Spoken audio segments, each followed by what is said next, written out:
banyak netizen yang bilang kalau misalkan sebenarnya Kak Ica ini nih Kak yang bisa dibilang tuh menyantet almarhum Kak Stevi. Kalau di tanggal lahirnya itu bisa kelihatan gak sih Kak kalau emang Kak Ica Gue nggak atau mau bukan ngejawab gitu? tentang itu ya. Silahkan netizen itu yang menyimpulkan sendiri dari penganalisaan kode aku tentang Kak Ica gitu loh.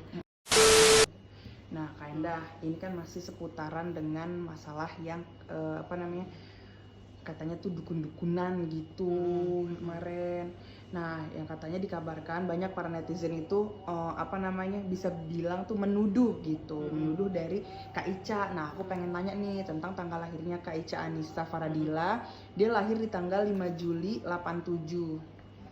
Nah, kalau dari tanggal lahirnya gimana tuh Kak? Soalnya banyak yang menuduh Kak Ica ini akhirnya dia membuat klarifikasi gitu. Gue analisa dari karakternya dulu ya, dari Kak Ica ini ya.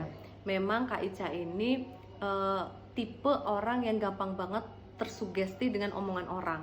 Jadi nih kalau misalnya intinya dia dikompor-komporin ya sama orang lain, dia gampang banget untuk ke-trigger gitu loh.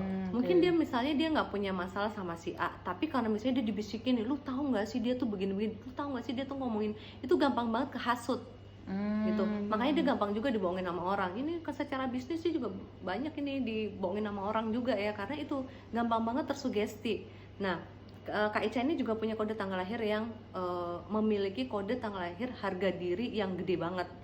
Ini kan bisa menjadi sesuatu gitu ya. Nah, ini kan bisa menjadi sesuatu yang positif dan juga bisa menjadi sesuatu yang kayak buah si malakama kan buat dia. Betul. Positifnya dia pasti akan berjuang bagaimana effortnya dia bisa dalam level yang tinggi terus. Pokoknya gue harus di atasnya orang.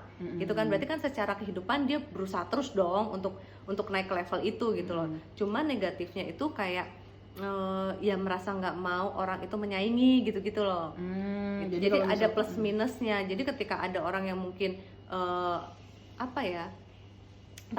dia tuh merasa orang itu di atasnya, dan orang yang di atasnya tuh mengeluarkan kalimat yang menyinggung dia, itu pasti dia akan bawa terus tuh emosi negatifnya. Banyak netizen yang bilang kalau misalkan sebenarnya Kak Ica ini nih Kak yang bisa dibilang tuh menyantet almarhum Kak Stevi. Kalau di tanggal lahirnya itu bisa kelihatan gak sih Kak kalau emang Kak Ica atau bukan? Gue nggak mau ngejawab gitu tentang itu ya. Silahkan netizen itu yang menyimpulkan sendiri dari penganalisaan kode aku tentang Kak Ica gitu loh. Karena kalau gue bilang enggak, nanti pasti akan banyak opini. Kalau gue bilang iya, pasti juga akan banyak opini gitu lah ya dari netizen. Jadi silakan netizen yang budiman ini yang menyimpulkan seperti apa sebenarnya. Cuma yang tadi gue udah sampaikan di awal ya, Kak Ica ini tuh sangat mudah tersulut atau tertrigger dari omongan-omongan negatif orang-orang di sekitarnya.